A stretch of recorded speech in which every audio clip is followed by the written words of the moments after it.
So, you've been looking around at other classrooms or even scrolling social media, and you see a lot of people using clip charts, and you're wondering, what are they? Should you be using them? And what are some alternatives to clip charts? Well, today I'm going to be diving into why I personally don't use clip charts anymore, my story about it, the pros and the cons, and what I choose to use instead. So, with that being said, let's dive in.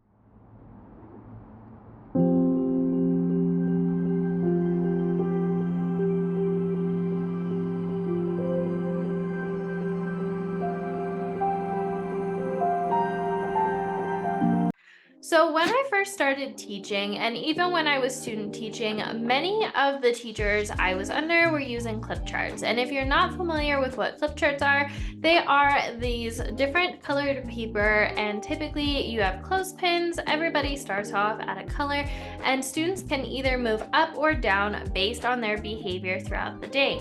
Now, I use this again because a lot of the teachers I worked with and a lot of the teachers that mentored me use them. However, I quickly realized that this wasn't for me because oftentimes when I would have a student clip down, they would completely shut down, and oftentimes it would be really hard to get them back to center and to regulate their emotions. And oftentimes they didn't actually end up learning anything. These students often labeled themselves as like the mean kid or the bad kid. And don't get me wrong, for some of my students it worked, but it wasn't reaching all my students. And I realized I wanted to focus on something a little more positive. So those were some of the cons I found when it came to whether or not I used a clip chart. And so I wanted to find something that was a little more positive, and I wanted to address disruptive behavior either with my body language or instead with silent conversations and replacement skills or replacement behaviors that my students would do throughout the day. Because one thing that's important to know is behavior is just communication. There's honestly no such thing as good or bad behavior. There's just desired and disruptive behavior. And so when students are partaking in disruptive behavior, oftentimes they are articulating a need or want that's not being met. And so when you get to the root cause of what disruptive behavior, the reason they are partaking in disruptive behavior, it's a lot easier for them to fix it and to avoid it in the future. So, with all that being said, those are personally my story behind flip charts and why I personally don't use them. So, with that being said, let's talk about what I use instead. So, the first thing that I use instead are classroom procedures. So, classroom procedures are how you want your students to interact with each other and throughout the room. They are things like lining up, pushing in their chair, grabbing a drink of water, turning in something, raising their hand, talking to a partner. All these things are different classroom procedures. And instead of relying on a clip chart to tell my students what they're doing right or wrong, I make sure, especially during the first couple weeks, to set really strong classroom procedures. And I like to think of them as habits. When your students naturally follow the expectations in class, you're not going to have to run into as many disruptive behavior and to redirect it as often. So my goal in the first couple months of school is to make sure that following the expectations and procedures is a habit for my class. And that happens by intentionally planning when I'm teaching it and to review it often throughout the year and to make sure my students practice. On average, they say it takes about 27 times for something to become a habit. So, with all that being said, I make sure to, like I said, review it throughout the year. And I actually have classroom procedure slides that you can definitely check out in the description. But relying on classroom procedures help my students follow expectations so that I don't have to narrowly label their behavior as good or bad and have them clip up or down in front of everybody so they feel embarrassed or called out. So that's the first thing I rely on are my classroom procedures, making them a habit so that my classroom runs on autopilot the way it's supposed to. The second thing I like to rely on are different levels of redirection. So when someone is choosing to partake in disruptive behavior, and it's not a class as a whole, but one particular student, there's different levels of interaction I will give before it becomes a conversation or before I immediately take action. Now, what I often did my first couple years is I would give my students a lot of warnings before I took any action or had them clip down, which meant it took my students several times before they actually fixed their behavior. Now, instead, I follow a different path to addressing disruptive behavior. First thing I do is proximity. Let's say I have two students who are talking when I'm talking. Instead of calling them out in class or saying so-and-so clip down, what I will do is I'll go stand by them, because naturally what my mentor teacher referred to as grazing the lawn, I'll walk around, and when you're constantly walking around, your students then will fix their behavior because you're right there and you can see them and they're reminded of what the expectation is. So that's the first step. I don't stand over them intimidatingly, but I just walk around, and half the time that'll fix that'll redirect the behavior, because then they're reminded, oh, she's teaching and she's next to me, I should probably pay attention. The second point or step I will take if proximity doesn't work is I will start pointing out or shouting out students who are following the expectation or the procedure that the other student is, and I'll point out specifically what they are doing that the other student isn't. So let's go back to the example. I have two students who are talking when I'm talking. I walk next to them, I graze, mow the lawn, and they're still talking. So what I'll do is thank you so much, red group, for having your eyes on me. I love how yellow group has a bubble in their mouth and they're at a level 0. I love how blue group is showing me that they're actively listening. Thank you so much, green group, for showing me that, we have our listening ears on. And then once those two students fix it, I'll call on their group to praise them too. Thank you so much, orange group, for having your eyes on me at a level 0. And there we go. People got praise. I didn't call them out, solely. They fixed their behavior once they noticed that their friends were getting praise, and they fixed and followed the behavior that I was expecting and that I gave praise to. They fixed their behavior to match that. So that's what I will do if the proximity doesn't work. So let's say I've tried proximity, I've tried shouting out, and they're still not getting it. I will release the class to work independently, and I will pull that student outside into the hallway for a sideline conversation. I don't believe in calling out students in front of their friends, because that'll lead to a power struggle where it's just an arguing match, and oftentimes the student is feeling like they're being personally attacked and called out, and so they might say something smart remark back, and then you're in a struggle over who has power over the class. So instead, I'll have a sideline conversation with them where I'll say, hey, I noticed that you are having a hard time focusing on class and you are talking to so-and-so. Is there something going on? Or what's going on? Or have you noticed that too? Or why do you think that is? And we'll have a discussion on what I noticed. They'll tell me the root cause. Maybe something happened. Maybe they had a hard time with a problem, something like that. I was like, perfect. Well, next time, the expectation is this. The expectation is during whole group, we sit quietly and we do raise our hand if we have a question. If next time you have a question or you need help with something, let's wait until either I'm done teaching, or can you raise your hand, because oftentimes another student will have the same question on that same problem. And if you don't feel comfortable with that, just give me like a thumbs down sign by your chest or something, or down below, and I'll know to come and ask you if you have a question, if you feel too embarrassed to ask in front of the class.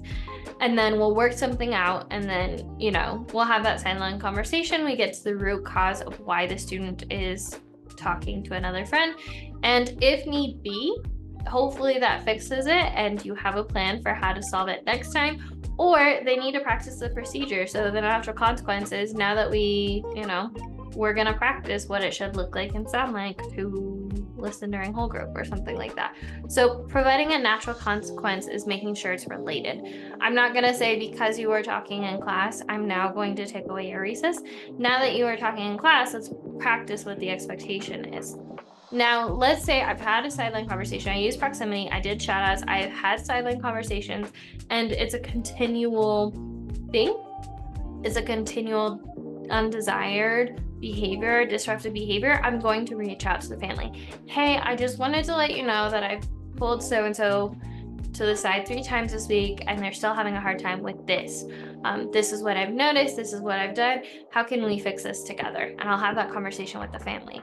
After I've reached out to the family, if it continues, even after I got the family involved, then I'm going to either reach out to admin or I'm going to look at maybe a behavior plan or tracking the behavior, because maybe a behavior plan is needed for this student and there's an underlying need not being met. So that's what I'm going to then put, or the steps I'm going to take. So going over the different levels of redirection is what I call this. So what I'm going to do instead is first, proximity. Second, I'm going to shout out those students who are following the procedure and tell them exactly what I like that they're doing. I'm going to have a sideline conversation with them. I'm going to reach out to families. And then finally, if it continues, then I'm going to start tracking behavior and admin contact.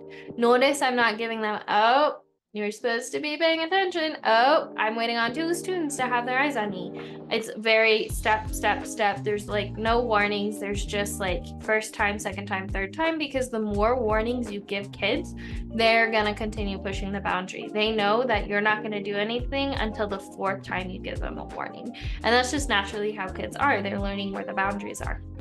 So that's the next thing I use. Now, the third and final thing I use, I still like to celebrate positive behavior apart from, shouting out behavior or calling out positive behavior that I see throughout the day. I like to use what I call a super improver wall. Now, a super improver wall was actually created by Whole Brain Teaching. And what it is everyone starts off at different levels and they have stickers and they essentially fill out the sticker chart, and every time they fill it out, they level up. I take this a step further and I like to do glow notes on top of it. So whenever a student fills up their sticker, they're going to go to the next colored level and I will send that first passport home with a glow note talking about how awesome that student has been doing. So what is great about this is I'm building positive relationships with families. The student is getting positive notes home, which, let's be honest, sometimes we don't always have time for. It helps me keep accountable to make sure I'm having positive touch points with families. And then it has that intrinsic motivation. Students learn to be proud of themselves for their behavior and accountable for their behavior. And they try really hard to earn glow notes. So I've done this in the past and my kids love it, my families love it, and I've actually had families frame these glow notes that I sent home with my kids. So that's what I use instead. I try really hard not to call out disruptive behavior, because the more you put a spotlight on it, the more attention you draw to it, the more often it's going to occur. If I tell you, don't run, your first reaction is, I kind of want to run just to see what happens, right? But if I say, thank you so much for using walking feet, I love how so-and-so is pushing in their shirt, you're naturally going to want to do those things. So by using the super improver wall instead of the clip chart, I'm focusing on that positive behavior, and it creates a much more positive environment. And by focusing on the sideline conversations, I'm getting to the root cause as to why the disruptive behavior is happening. I can't even tell you 9 times out of 10, a majority of the time, the disruptive behavior was happening at kinder through 2nd grade because of an underlying reason, because something was happening, because they were trying to solve something. Kids rarely, and I'm emphasizing rarely do something malicious just to be mean to you, at least for what I can speak for at the primary age. So making sure you get to the root cause before you call them out is really, really important. And it's going to help give them skills to fix that disruptive behavior from happening before. Whereas before, when I use the clip charts, the student would know that behavior was bad, but they would just label themselves as bad, as opposed to sitting down, having a step-by-step plan to do better next time to fix the behavior. It's just completely different, and it creates a completely different environment. One of my values as a teacher is to have a positive classroom and to be as positive as possible. And one of the ways I achieve that is by using this instead of the clip chart. So that wraps up everything I have to say about using clip charts, why I personally don't use them, my experience with them, and what I use instead. The 3 things I use instead are those classroom procedures, and then the different levels of redirection, whether that's proximity, shouting out, silent conversations, family contact, and then admin support, and then the super improver wall to kind of just be like the cherry on top. Now, the reason I did it in this order is actually because those are the orders of priority. I put a huge emphasis on my classroom procedures because those are the foundation. That's the base, that's the cake. And then I have the different levels of redirection. That's the frosting on the cake. And then the super improver wall. It's not needed, but it's the cherry on top that just kind of ties everything together. So if you found this helpful, I would love it if you could like, subscribe, or send me a DM or a comment how helpful you found this, and make sure to share it so we can reach more teachers who need this information. If you want to dive further into classroom management, I want to invite you to check out the Classroom Management Guide. I answer the top 10 questions I get asked in regards to classroom management, plus I link to additional YouTube and podcast episodes for you to check out my in-depth answers to those questions.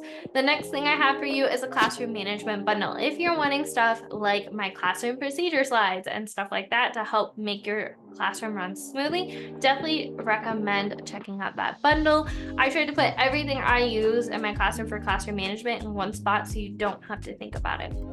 And finally, the last thing I have for you is the Classroom Management Challenge. The Classroom Management Challenge is a 15-day challenge where every day I give you one single prompt that'll help you create your classroom management plan. The goal of this 15-day challenge is to help you create a classroom that is automated, where your students automatically follow the expectations in class. So make sure to check that out in the description down below. As always, remember, we are stronger together, and I'll see you in the next one, Teacher Bestie. Bye.